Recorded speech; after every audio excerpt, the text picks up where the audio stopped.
Hello guys, welcome my daily vlog. This is Miss Saima Sonia. কি অবস্থা সবার? সবাই কেমন আছো? আলহামদুলিল্লাহ, তোমাদের দোয়ায় আমিও ভালো আছি। সবার ঈদ কেমন কাটলো অবশ্যই জানাবা। 13 ঘন্টা জার্নির পর অবশেষ কলকাতায় নিউ মার্কেটের ওখানে একটা রেস্টুরেন্টে হোটেলে উঠেছি।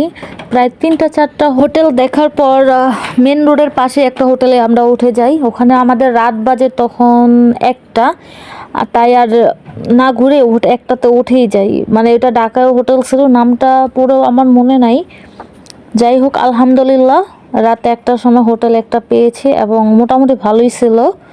আমার হাজব্যান্ড নিচে হোটেলে থাকা যে ফর্মালিটিগুলো পূরণ করতে হবে এখানে আছে, আর হোটেলের যে কেয়ারটেকার ও আমার যে লাগেজগুলো এগুলো নিয়ে আমাদের রুমে নিয়ে আসছে। এই কেয়ারটেকার ভাইটা ভালোই ছিল, কোনো কিছু বললে আর নিষেধ করে না, হেল্প করে। 13 ঘন্টা জার্নির পর রেস্ট করার মতো একটা প্লেস আল্লাহ রহমতে পেয়েছি। রাতটা সুন্দর মতো কাটাতে পারবো, আবার নেক্সট ডেতে আমাদের ফ্লাইট ধরতে হবে। এই তো আমাদের রুমটা। রুমের ভিতর দুপাশে 2 বেড রাখা আছে, এক পাশে সিঙ্গেল বেড আর এক পাশে ডাবল বেড।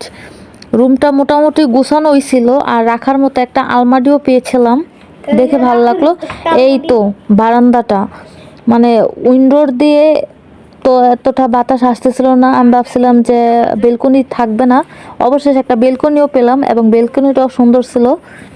নিচে ওয়েদারটা সুন্দর ছিল এবং বাতাস আসতেছিল।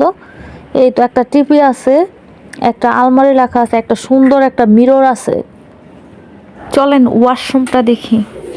রুমের প্রধান বেস্টই হলো ওয়াশরুম সুন্দর থাকলে সব কিছুই সুন্দর থাকে। এই তো বেডগুলো তো ফার্স্টেই বলেছি। আর আমাদের লাগেজ অ্যান্ড হ্যান্ড ব্যাগ রাখার জন্য একটা আলমারি আছে। আলমারিতে অলরেডি আমি খাবারের ব্যাগটা রেখে দিয়েছি আলমারির ভিতর।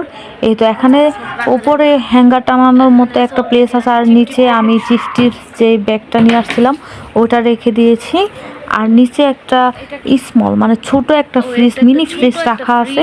ফ্রিজ তেমন কিছু একটা নাই, পুরোই ফাঁকা। আর আমাদের রুমের যে চাবিটা ওটাও দিয়ে গেছে এখন। আর দিয়েছিল আমাদের 3 জনের জন্য 3টা ব্রাশ অ্যান্ড একটা ছোট মিনি একটা পেস্ট দেওয়া আছে। আর দিয়েছিল একটা সাবান হোটেল থেকে, এখানে মেডিমিক্স একটা সাবান দিয়েছে, একদমই ছোট, একদম ছোট বলতে একদিন বা 2 দিন ইউজ করা যাবে এরকম একটা সাবান দিয়েছে। যারা একদিনের জন্য রুম নেয় ওদের জন্য এই মিনি এক স্যুপটা দেওয়া হয়, যাতে একদিনেই কভার করতে পারে, ইউজ করতে পারে এরকম। সাবানের সেন্টটা খুবই সুন্দর ছিল, আর আমার কাছে এই সাবানটা ধরে ভালো লাগতেছিল, তাই প্যাকেট খুলে আবার দেখতেছিলাম। এই তো আমাদের এসির জন্য রিমোট দিয়ে গেছে। এখন রুমের এসি আমি অলরেডি ছেড়ে দিয়েছিলাম, রুম অলরেডি ঠান্ডা হয়ে গেছে। আর এখানে টেলিফোন রাখা আছে, কোনো যদি আমাদের সমস্যা হয় বা আমাদের কোনো কিছু প্রয়োজন হয় আমরা ম্যানেজারের কাছে নিচে কাউন্টারে ফোন দিতে পারবো, তাই একটা টেলিফোন রাখা আছে। শুধু টেলিফোনটা এই আমাদের রেস্টুরেন্টেই ব্যবহার করতে, বাহিরে না, হোটেলেই ব্যবহার করতে পারবো, অন্য জায়গায় ফোন যাবে না। আর এখানে সুন্দর একটা মিরর দেওয়া আছে, আর মেয়েদের তো খুবই এক পছন্দের একটা জিনিস মিরর। রুমের মধ্যে মিরর থাকলে মেয়েরা কিছুক্ষণ পরপরই মিররের সামনে যে হুদেই দাঁড়ায় থাকতে পছন্দ করে, আর আমিও ওরকমই। আর 2টা টাওয়াল দিয়েছিল ড্রাই করার জন্য। এই তো রুমের লাইটিংটা অনেক সুন্দর ছিল। লাইটিংটা কালারটা ছিল গ্রিন কালার অ্যান্ড কি ব্লু কালার, হ্যাঁ পার্পল কালার। অনেক টায়ার্ড লাগতেছিল, তাই আমি শুয়ে পড়ছি, কাপড় টাপড় গুছাই নাই, শুয়ে পড়ছি আগেই। খাওয়া দাওয়া ছিল না, লং টাইম জার্নি করার পরে একদম টায়ার্ড হয়ে যায়। তারপর অনেক খুঁজে টুজে খাবার নিয়ে রাত বাজে 2টা, আর সব মোটামুটি হোটেল সব অফ হয়ে যায়। তারপর অনেক খুঁজে খাবার নিয়ে আসছে। আর হোটেলের ফর্মালিটি পূরণ করতে যায় প্রায় 1 ঘন্টা লেগে যায়। 1টা বাজে তো আমরা হোটেলে আসছি, আর 1 ঘন্টা লেগে যায় ফর্মালিটি পূরণ করতে। তখন রাত বাজে 2টা, তাই খাবার খুঁজতে যায় অনেকটা সময়, ওখানেও লেগে যায়। আলহামদুলিল্লাহ যাই হোক খাবার পাইছে।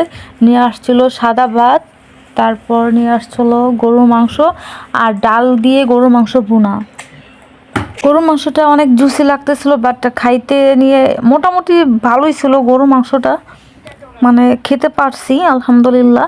আর ডাল দিয়ে গরুর মাংস যেটা ভুনা করছে আমার কাছে একদমই মজা লাগে নাই, কি জানি একটা সেন্ট পাচ্ছিলাম, মানে কি একটা সেন্ট জানি বলতে পারতেছি না, বাট একটা সেন্ট দেওয়ার কারণে ওটা মুখে দিতে আমার একদম বমি চলে আসতেছিল, তাই আমি ওটা খেতে পারি নাই, ওটা ফেলে দিয়েছি।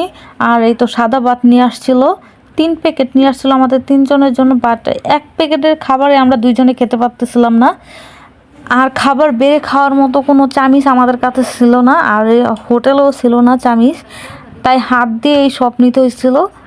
তা যাই হোক, আলহামদুলিল্লাহ এত রাত্রে খাবার তো পাইছি, মানে অল্প খেলো যে ক্ষুধাটা নিবারণ হবে, এইটাই অনেক।